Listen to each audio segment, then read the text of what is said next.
Well, turning now to President Trump's executive order signed late last week, ending crime and disorder on America's streets. It calls for changes in order to make it easier for states and cities to move people living on the street into treatment for mental illness or addiction, and in some cases, forcing people into treatment without their consent. That's the civil commitment process that we've explored in depth here on The Story with our Uncommitted series. The order says, quote, shifting homeless individuals into long-term institutional settings for humane treatment through the appropriate use of civil commitment will restore public order. More on that in a minute. But federal funding will now be shifted away from housing first initiatives. That's the idea, to get homeless people into housing and then offer treatment. The president's order instead prioritizes money for programs that require sobriety and treatment and calls to defund any addiction programs that include, quote, harm reduction. That would be programs that receive federal funding if they offer things like needle exchanges or, frankly, anything the Trump administration considers harm reduction. Their federal dollars are now at risk. It also calls on the president's cabinet members to fast-track federal funding to states and cities that crack down on illegal drug use and homeless encampments. The order comes just a year after the U.S. Supreme Court ruled in favor of Grants Pass, Oregon, allowing cities to punish people for sleeping outside, even if they have nowhere else to go. A majority of justices rejected arguments that anti-camping ordinances violate the Constitution's ban on cruel and unusual punishment. So now that we understand what the order aims to do, how will that impact homeless policy or enforcement here in Oregon? Well, we asked the governor about it yesterday. So that executive order, as you know, came out on Friday, and it's pretty broad. It's everywhere from how we treat folks who are living outside to law enforcement to behavioral health services. We're still analyzing it. Here's what I would say in general.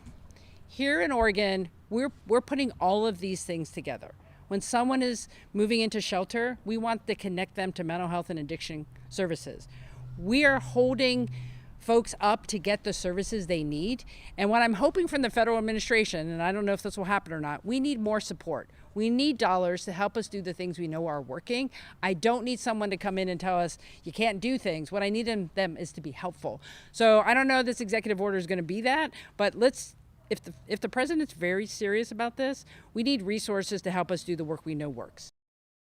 Okay, it's not clear what the executive order would mean here in Portland either. Today, the mayor's office told us they were still analyzing the order and how it will work with current state law. But let's circle back to that civil commitment side of this, forcing someone into mental health treatment against their will. Numerous KGW investigations have shown that civil commitment has not really been an option in Oregon in recent years, and people with severe mental illness would have to commit a serious crime in order to be forced into treatment. A law was passed earlier this year in Salem to make it easier to force treatment on people with severe mental illness. House Bill 2005 would allow judges to consider past or future behavior in a civil commitment hearing as they assess whether someone is dangerous to themselves or others because of their mental illness. It also includes time limits on how long someone accused of a crime can be held in treatment, changes the rules around who can trigger a civil commitment hearing, and expand areas where residential treatment facilities can be built.